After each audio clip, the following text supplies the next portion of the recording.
we're at the crux of the story of, really, you can imagine the Lord asking anyone to do an exhibit of Yeshua on the cross speaking at those 7 times, and then a Holocaust person in the midst of all of that suffering and death, holding his hands up. Beloved, this is a paradox that can only be explained to us from a spiritual perspective, from the heart of God. But there is a message for us in these days that the church must understand and begin to embrace. So, Rick, you were in that year of resistance. How did the Lord bring you out of it? And then what is the message of the Fountain of Tears that we need to communicate to the church? The final argument, in a sense, you could call it prayer for sure, which it was, but it was more like me arguing with the Lord. But the final argument came to a head at one point in time where I said to the Lord, how in the world do I create a memorial to 6 million that died in the Holocaust if I'm a Gentile? How do you create a memorial if you don't have memory? I don't have anyone in my family that went through the Holocaust. I have no beginning step.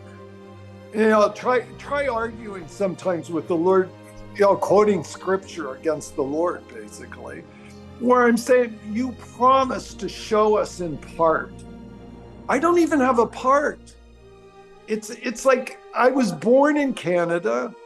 If I'd have been a non-Jew that was born in France or Holland, I would have national memory, but I have nothing.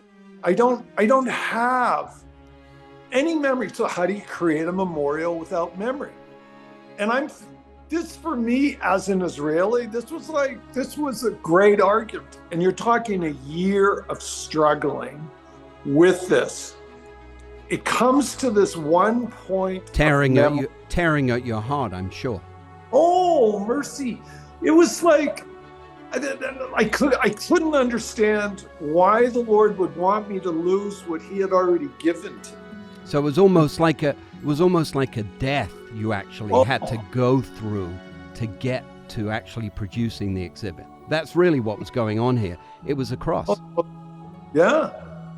It was like there had to be a level of me dying to myself in order to be able to enter into this process for sure. Because at this point, I'm saying to the Lord, how do you create a memorial without memory? And within that moment, all of a sudden, I realized this is the perfect argument. There's no possibility. I can't respond. Even if I would want to respond, I can't. There's no even beginning step here. And for a moment, after a year of struggle, I felt happy. I had a moment of happy, thinking I don't have to respond. Within that moment, I felt like the Lord said to me really strongly, he said 3 words. He said, but I do. I have a memory of every child, every man, every woman, every train car, every pit, every gas chamber, every cry, every tear. I have a memory of it all. You create from my memory, not from yours. And that was it. That was the trigger. That was the thing that stopped.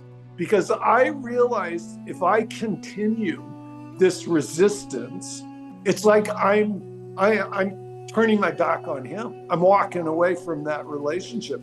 And whatever happens, that I'm not going to do. And so you start then the process. Wow.